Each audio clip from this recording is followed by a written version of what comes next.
Good morning, St. Kitts and Nevis, and welcome to The Edge here on ZIZ Radio 96.1 FM. I'm your host, Devonne Cornelius, and thank you for joining me in the program for today, Monday, February 17th, 2025.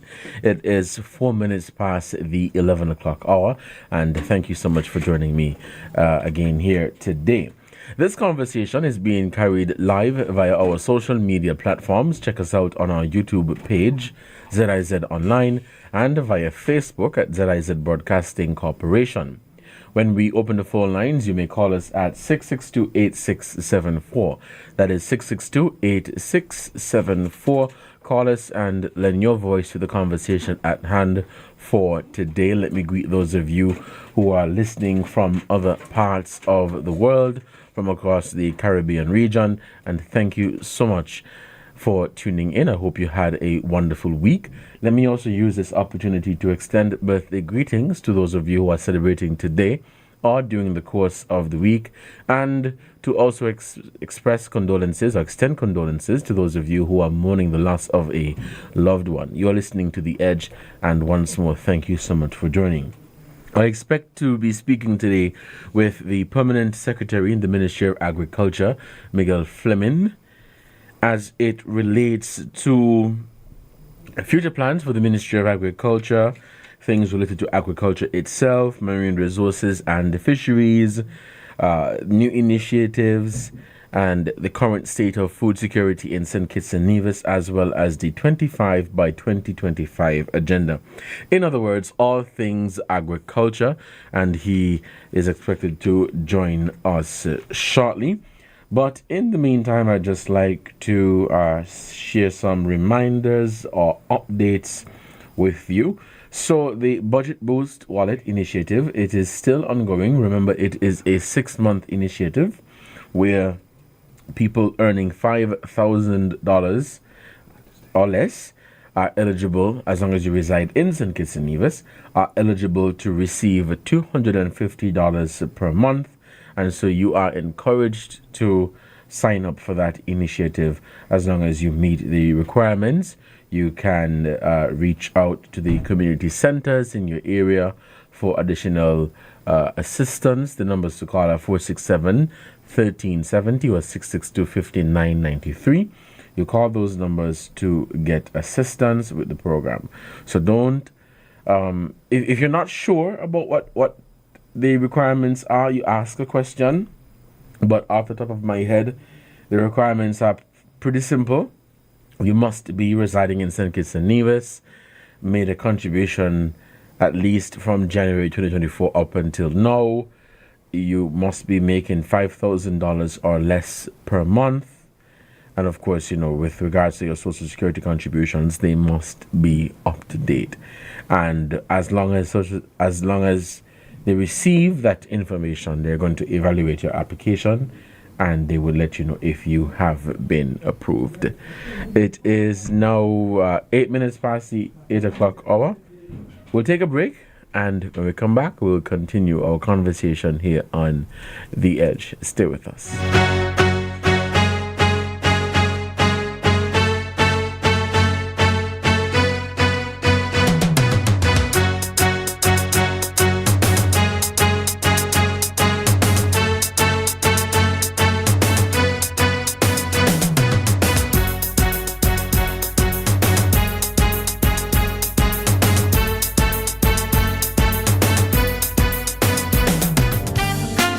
Whether it's a dress store on 4th Street, a snackette in Cayon, or a village grocery in St. Paul's, our small businesses play an important role in our economy. By supporting these businesses, you are helping to create or keep a job or two and to revive our economy. Support our local small businesses. Buy local and keep the doors to our small businesses open. This message is brought to you by ZIZ in support of our small businesses across the Federation. It has been 2 years since Prime Minister Dr. Terence Drew led his team to victory at the polls and assumed the reins of government.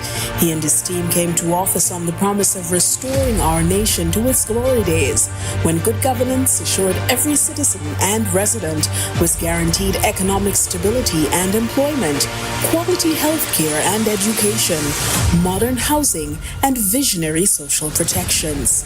But where are they now? And how do they measure up in delivering on the promises made to the people of St. Kitts and Nevis? Join me, Ebony Brandon, on ZIZ Television each Wednesday at 8:30 p.m. with a rebroadcast on Fridays at 8 p.m. for the limited episode series, The Nine, an era of transformation.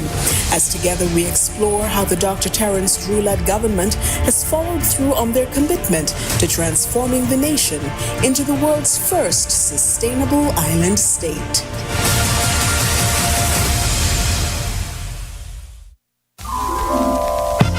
Hey, guess what? It's Radio Market.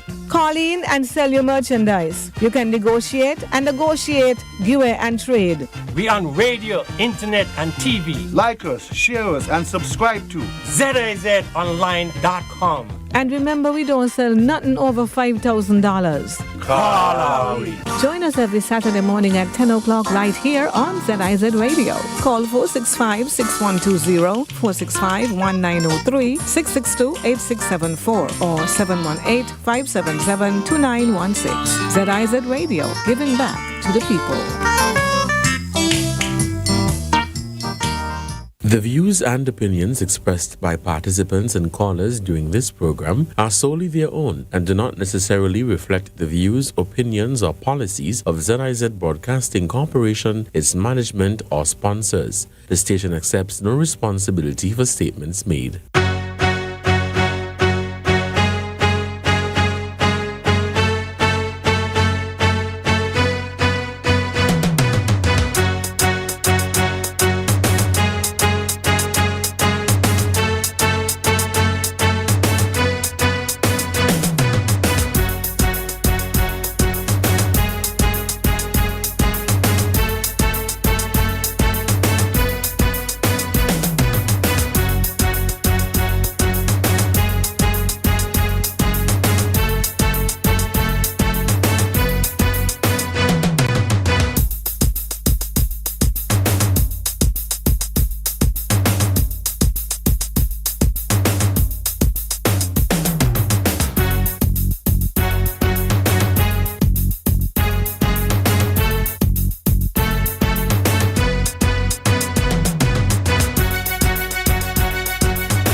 Welcome back to The Edge here on ZIZ Radio, 96.1 FM. I'm your host, Devonne Cornelius, and in studio with me today is Permanent Secretary in the Ministry of Agriculture, Miguel Fleming. And as I stated earlier, we are talking all things agriculture, new initiatives for the ministry, the 25 by 2025 agenda, future plans, and marine resources and fisheries. Good morning, Mr. Fleming, and welcome to The Edge here at ZIZ Radio. Good morning. Happy to be here and back in ZIZ Studios. I think I've been here once, and I'm happy to come and have a conversation on all things agriculture.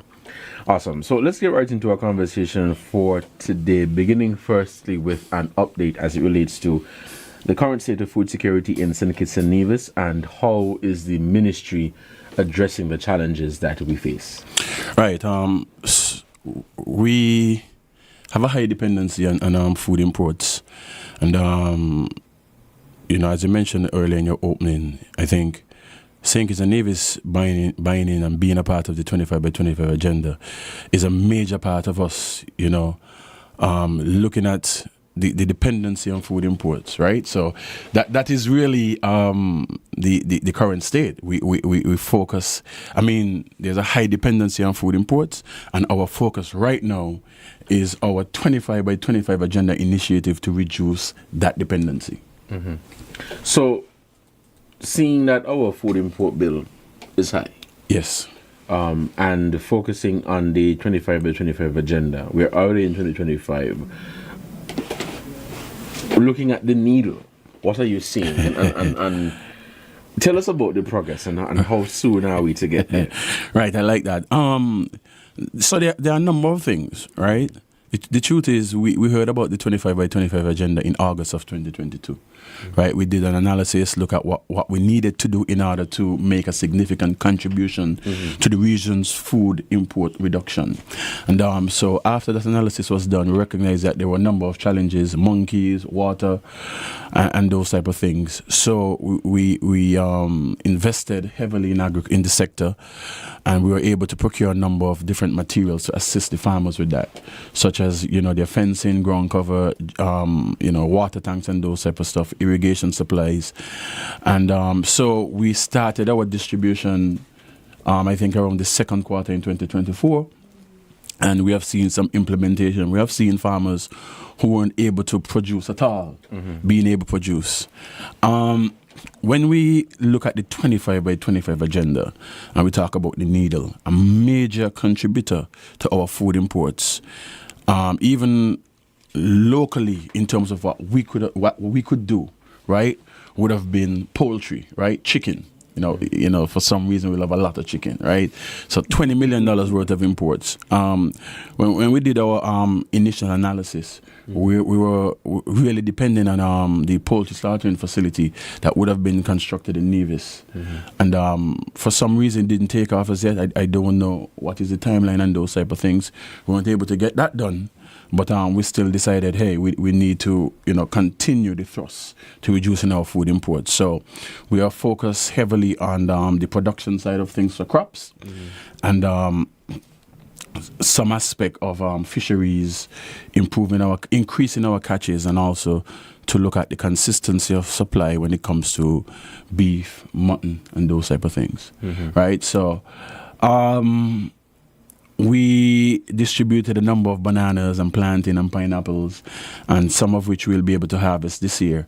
So it's kind of early to say where we are in terms of the needle, but I can say though we'll comfortably come back and make a presentation later down in the year, and to also give a overall presentation of how we did very early in 2026, because then we'll be able to tally the figures by then. So, looking at the food import bill and the fact that the food that we consume, or most of the food that we consume here in St. Kitts and Nevis, comes from overseas, right?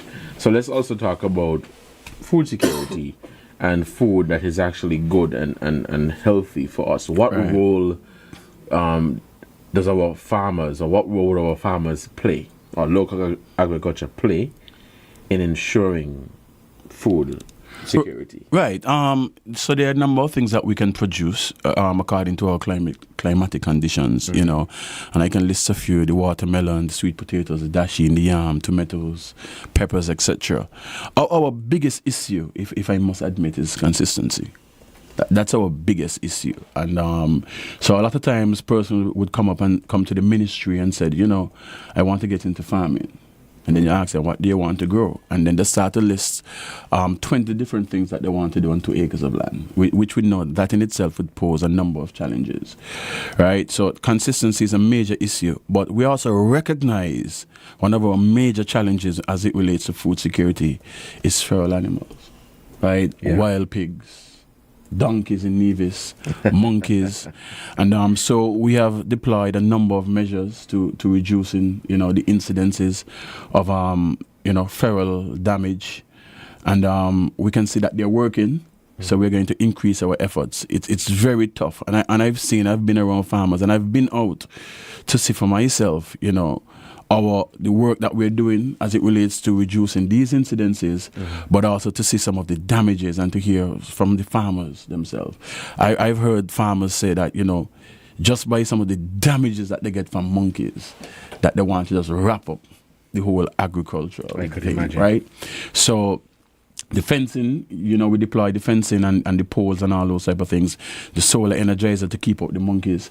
But that in itself also poses its own challenges. You know, that whole idea of giving the monkeys a shock is not always effective, because the monkey, you know, they find so many different ways to get into your farm, almost no matter what measures they try to put in place. Yeah. And sometimes, you know, you start and they keep away and then they start coming back.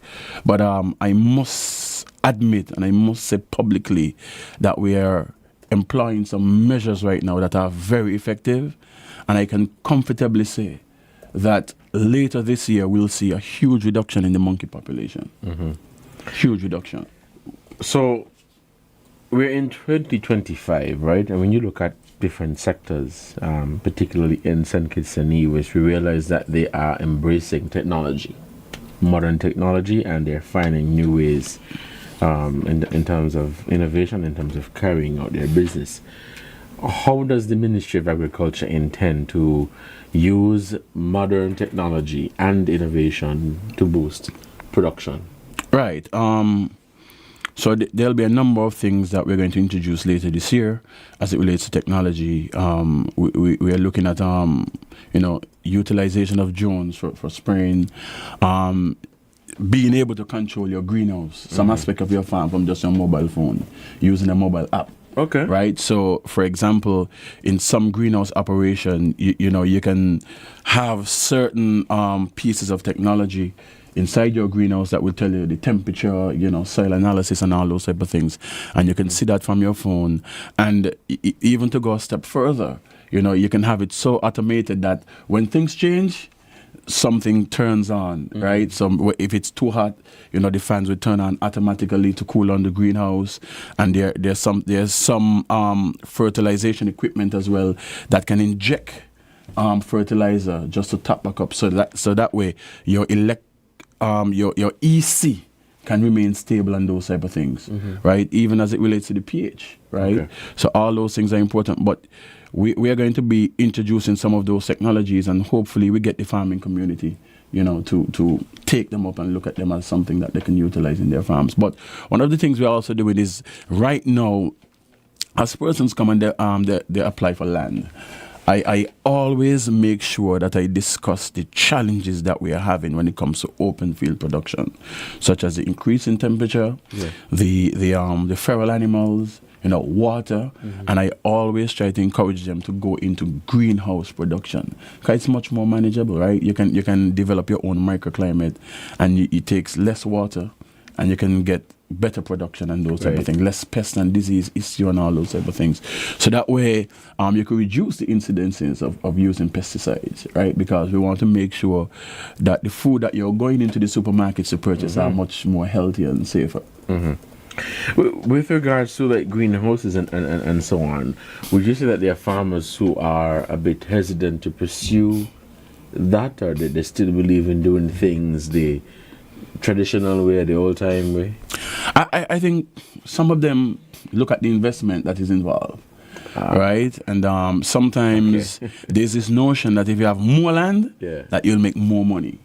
But more land means more time and effort that will be needed to manage that land, right? The weeds and the pests and the disease and water and all those type of things.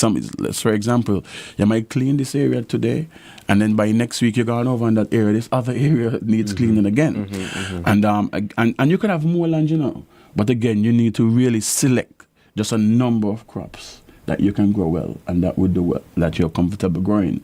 So that way you can have the consistency, you can develop your expertise in that area. From the moment you see this problem, you already know what it is and how to deal with it, as opposed to having to deal with 5 or 6 different crops.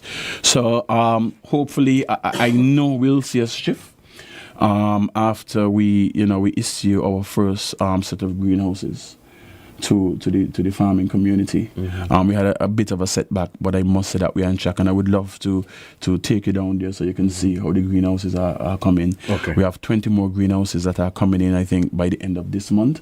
So this year we'll complete our first village, and I believe once persons get to see what you can do in a greenhouse, 100 by 40 greenhouse, we'll see that change, that shift into doing more greenhouse production, and that speaks to efficiency and productivity instead of going the old-time or traditional way. Correct. Correct.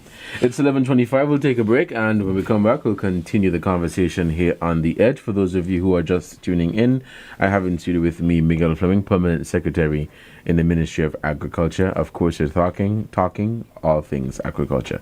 Stay with us. From the heart of ZIZ Radio comes a political talk show like no other.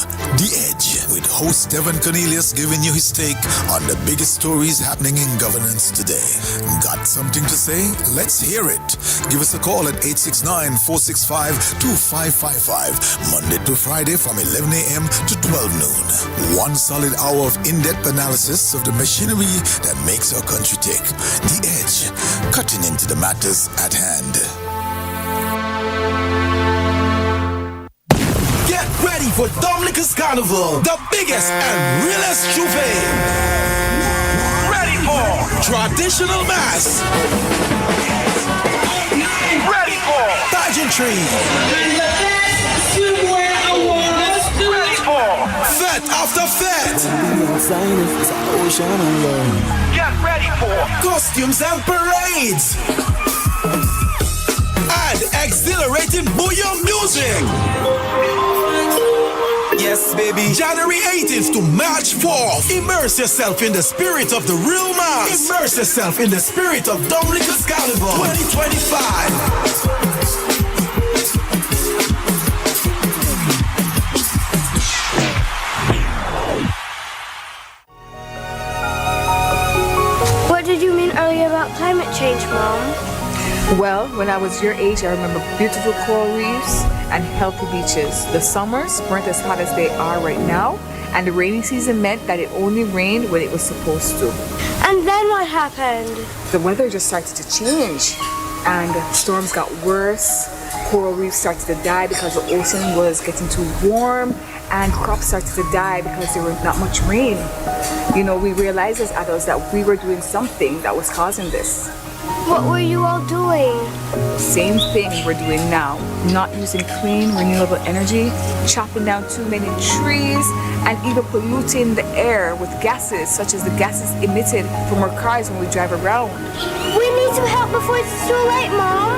We can't let it get worse. What can I do? We can raise our voices. With 35 million dreams, aspirations, and futures at risk in Carry Forum, we need your voice in our story against climate change.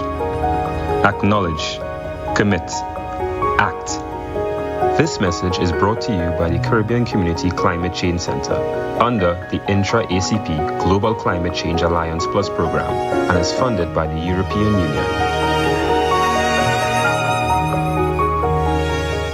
The views and opinions expressed by participants and callers during this program are solely their own and do not necessarily reflect the views, opinions, or policies of ZIZ Broadcasting Corporation, its management, or sponsors. The station accepts no responsibility for statements made.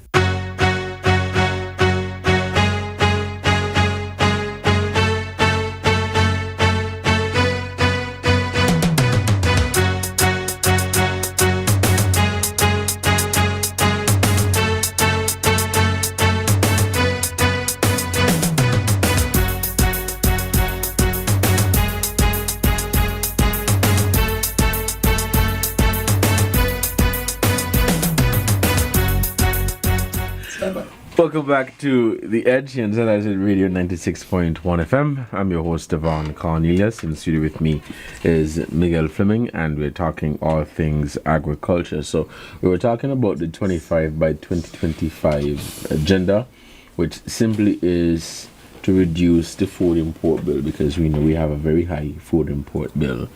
Are there specific areas within that agenda that is top priority, or some of the areas within that agenda that you'd like to zoom in on?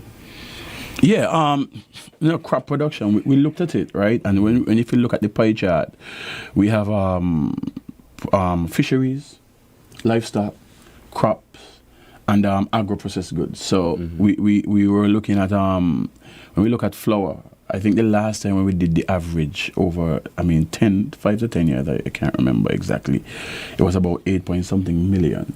And but we do flour. I'm not sure if you ever saw that when you go to the supermarket, and they do the pumpkin flour, the sweet potato flour, banana, planting, and all those type of things. So, and giving out over 60,000 banana and planting crops. We know that there would be a need to process some of those things, so we included the alternative flour aspect.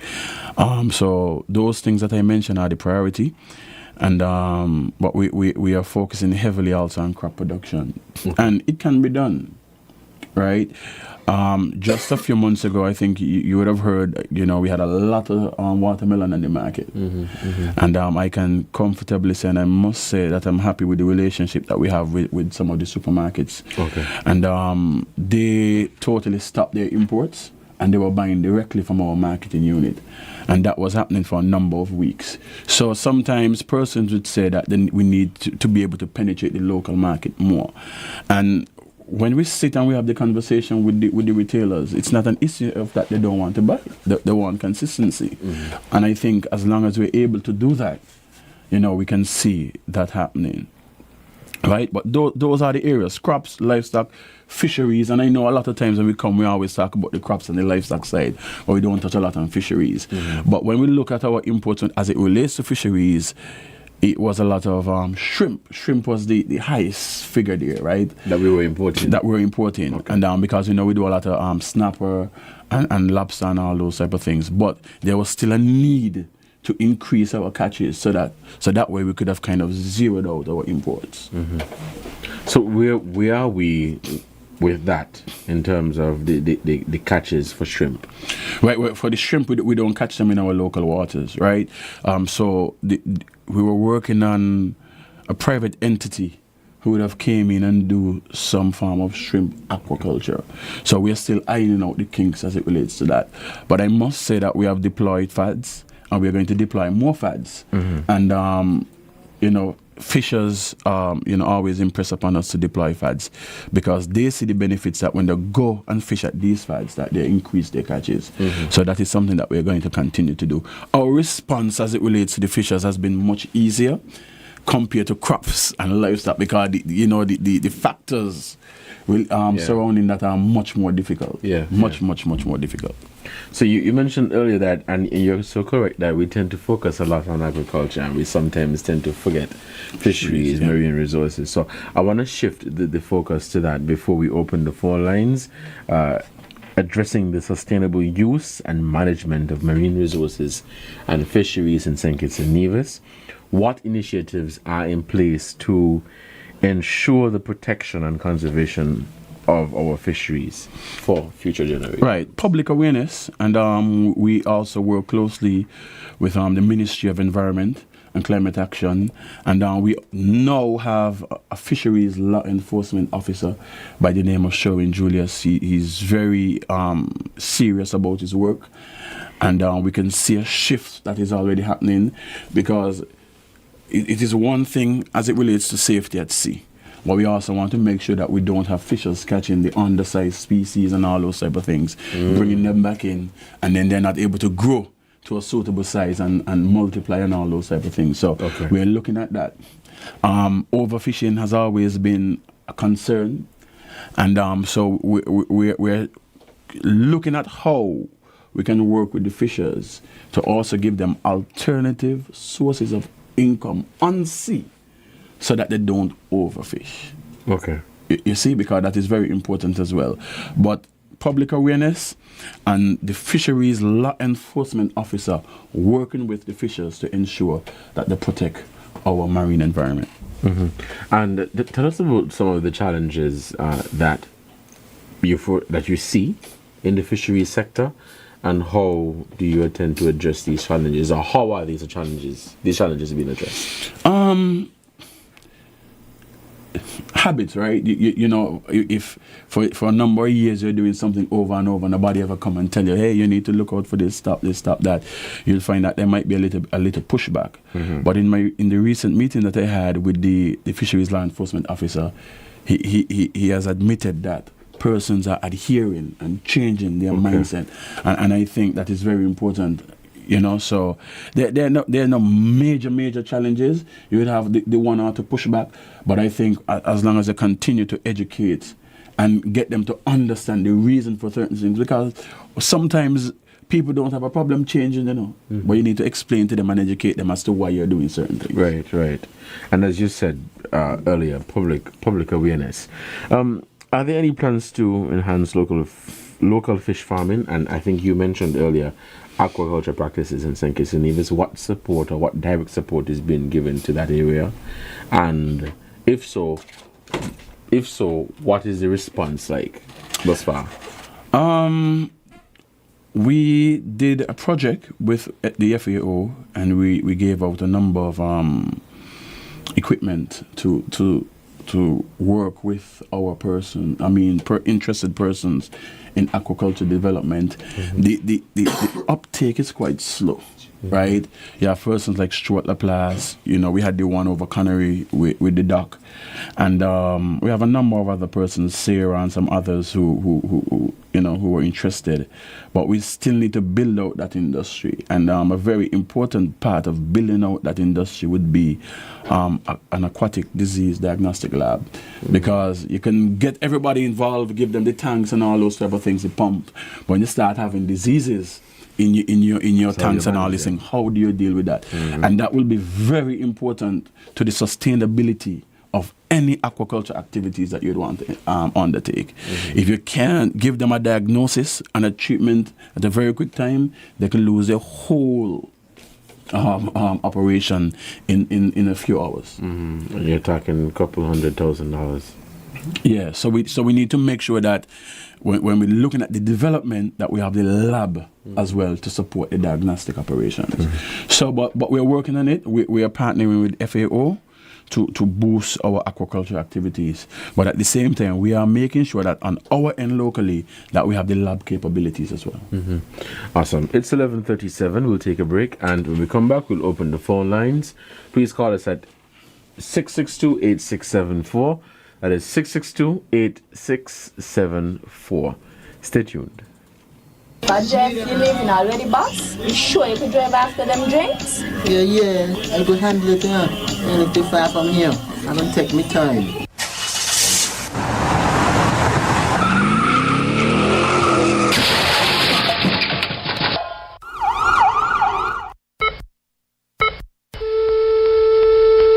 Oh my God!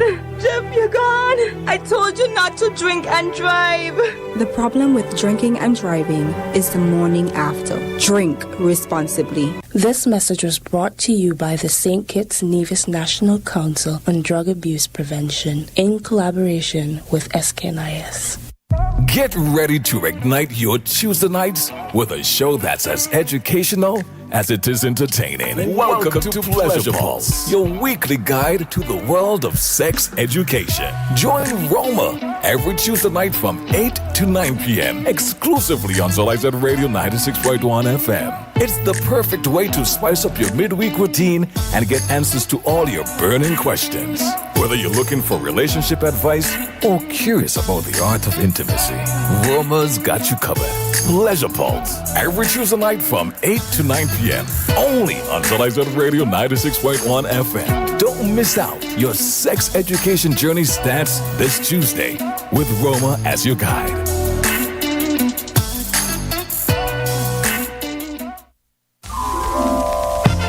Hey, guess what? It's Radio Market. Call in and sell your merchandise. You can negotiate and negotiate, give away and trade. We on radio, internet, and TV. Like us, share us, and subscribe to ZIZonline.com. And remember, we don't sell nothing over $5,000. Join us every Saturday morning at 10 o'clock right here on ZIZ Radio. Call 465-6120, 465-1903, 662-8674 or 718-577-2916. ZIZ Radio, giving back to the people. The views and opinions expressed by participants and callers during this program are solely their own and do not necessarily reflect the views, opinions, or policies of ZIZ Broadcasting Corporation, its management, or sponsors. The station accepts no responsibility for statements made.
To the edge. I think we have a caller on the line, so we'll take our first call for this morning. We lost that one? All right, the phone lines remain open at 662-8674. That is 662-8674. You're listening to The Edge for Monday, February 17th, 2025. If you're just tuning in studio is Miguel Fleming, Permanent Secretary in the Ministry of Agriculture. I think we have a caller on the line. Let's take this one. The caller, you're on the air. Good morning. Yes, good morning, sir. And good morning to Mr. Fleming. Morning. Yes, Carl Brown here, and good morning to the listeners home and abroad. A couple of questions. On the terms of, we having the disease, foot and mouth, and so, what plans does the agriculture have, seeing that we are in 2025, to boost the cattle stock? Our cattle stock in St. Kitts is low, pertaining to, I would say, the amount of citizens, and not only that, to the 25, which I have been talking about. What other plans you have to boost the goat and sheep stock? I know Mr. Eugene Hamilton has brought in the past government a couple of goats to boost the goat stock, because our goat was said to be too small and underweight. The other thing is, what plans does the agriculture making to enhance the fishing stock? We import a lot of river fish here that look like seawater fish, but they are river fish. They are fish that people rear as an industry in the yard, on a farm, and that sort of stuff. And a lot of that is imported here. What plans does the agriculture have to boost our fishing stock? That is our seawater fishing stock. And what plans do they have, like, to boost the fishing stock here, to follow up with those people overseas by doing what we say freshwater stock fish? Not those that will in your house, but for eating purposes. All right. Gone. All right, Colin, thank you for your contribution, Mr. Colin. Yes. So we have the BFS Livestock Center of Excellence, where that is going to serve as a stock farm, right? A breeding farm for sheep, goat, and cattle. So farmers would be able to purchase those offsprings, and even to bring the animals to BFS to get a jump from some of the best genetics. Another thing that we're doing as well, we're looking to work with the farming community in artificial insemination, because sometimes to bring in the breed might be too expensive, and to work with those farmers who are willing and able to pay and purchase their own ram, goat, or sheep, and cattle and those type of things to improve their genetics. And about the fish. And the fish. So yeah, we're looking at aquaculture. We're working with the FAO. And so sometime in the second or third quarter, I think we'll be in a better position as to discuss and to update the general public as we roll out. But as it relates to boosting our catches, one of our the things as well is that if you look at our boats around St. Kitts and Nevis, they're quite small, right? We really don't fish on the high seas. We're going to have multi-millionaires in the fishing industry if they're able to purchase bigger boats to fish on the high seas. All right, we have a caller on the line, I believe. Caller, you're on the air. Good morning. Yeah, good morning, Dr. Garrett. I'm happy that the case is there, and I don't share away from debate and this kind of forum. In terms of roaming animals, what is being done about it? I think it's time that you look serious into it. You're now 2 years in government, and persons are complaining about the roaming animals, especially persons who tend to go exercising, whether early in the morning or in the evening, and you have these cattle laying around. No one knows if they're going to attack you or not. You also people complain about the feces in their yard. And I know the department has a program. I had a program where there was getting assistance with fencing wire, barbed wire, etc. Right? So I'm just wondering what is being done. Because I'm helping the farmers, and they have these items in their yard and their farm, not doing anything, and still have their animals up and down. And now they used to have the town. The department looking to get back that program on stream, because the crisis here, and also who do you report to? If animals are disturbing you, do you go to the police or do you go to the agriculture department? Who is really responsible for the complaint? All right, caller. Thank you so much for your question. That's a very good question, and we have been getting that question a lot. Definitely, we're going to be very serious about roaming animals this year. Okay. It's just last week. I was talking to one of the members who are going to serve on that task force to deal with the issue of roaming animals. So that is something that we're going to update the general public on shortly. But we are putting a task force together to deal with the issue of roaming animals. And Bucky is right. You know, there are persons who receive fencing poles, the wire and all those type of things, and have not utilized them as yet to keep the animals, penned in. But the whole idea, the whole practice of raising the animals has to change as well, right? Because you have persons with 300, 400 animals, and half of them can go to the abattoir and they don't want to take them to the abattoir, right? And then the space that they have can't even accommodate the amount of animals that they want to keep. So what they do, they release them in the morning and go and look for them late in the afternoon. But they already cause havoc on the whole community. So it is something that we're going to deal with seriously this year. Yeah, I'm pretty sure if you tune into social media, I don't know if Ronnie Assad is, but in Nevis, man knocked down 18 sheep one time. So that's crazy. So you realize it's a real issue. It's an issue, and it has some serious risk, right? Because when you look at some of those cattle, when you're in Ross in the corner, sometimes even in night. Could you imagine if the ambulance is heading with someone to the emergency room and has to collide with an animal? So we're going to take that very, very seriously. We have a caller on the line? Yeah. Caller, you're on the air. Good morning. Good morning, Mr. Cornelius. Yes. Good morning, Mr. Fleming. Greetings. Let's speak agriculture, crop farming. Back in 2022, you would have visited my farm. You would have seen drip lines, water, fence was there, yes.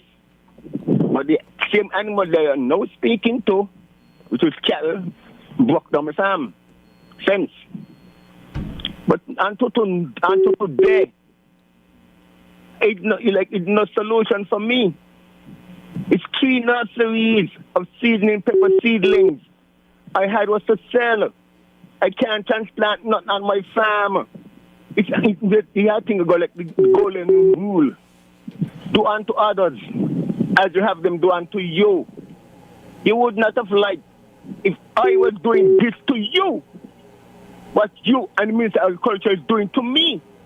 Because 2023 December, with your guidance, your direction, a bulldozer was sent from Agriculture Department and started to clean me land. Until now, only the Creator God could only tell me why I can't plant one tree. Today, Monday, this year would have been 26 years. We would have been exporting into Canada. But man, because of nastiness, Mr. Cornelius, let me say something to you, right? Yeah, caller. Let me finish. Do you have a direct question, caller? Yeah, last week you made a comment that my problem was solved. I know faith in the person who created the problems, so could see what is right from what is wrong. All right, thank you. So what's asking the question. All right. Thank you so much for your contribution to the program. Mr. Fleming?